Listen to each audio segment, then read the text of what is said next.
हमें petrol diesel का उपयोग कम करना होगा। कोई भी कार्यक्रम हो, हम सोने के गहने नहीं खरीदेंगे।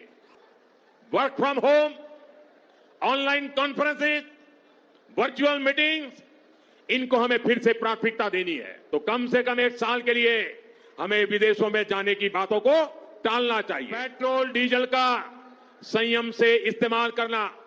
साथियों, हमें पेट्रोल डीजल का उपयोग कम करना होगा। शहरों में जहां मेट्रो है, वहां हम तय करें कि हम मेट्रो का ही उपयोग करेंगे। ज्यादा से ज्यादा मेट्रो में ही जाएंगे। अगर कार में ही जाना जरूरी है, तो फिर कार पूल करने का प्रयास करें और भी लोगों को साथ बिठा ले। अगर हमें कहीं सामान भेजना हो, तो कोशिश करनी है कि वह ज्यादा से ज्यादा रेलवे गुड्स के जो ट्रेन होती है, रेलवे की सर्विसेज से भेजे। हमने कोरोना के समय में वर्क फ्रॉम होम की, ऑनलाइन मीटिंग्स की, वीडियो कॉन्फ्रेंस की, ऐसी अनेक व्यवस्थाएं विकसित की और हमें आदत भी हो गई थी।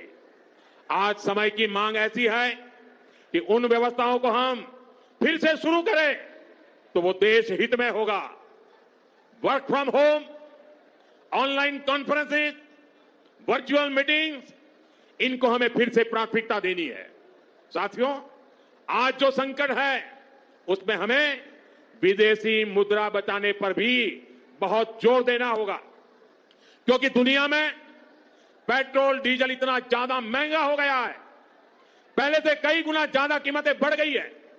तो हम सबका दायित्व है कि पेट्रोल डीजल की खरीद पर जो विदेशी मुद्रा खर्च होती है, पेट्रोल डीजल बचाकर हमें वो मुद्रा भी बचानी है।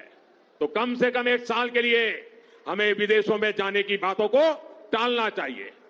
साथियों, गोल्ड यानी सोने की खरीद एक और पहलू है जिसमें विदेशी मुद्रा बहुत अधिक खर्च होती है।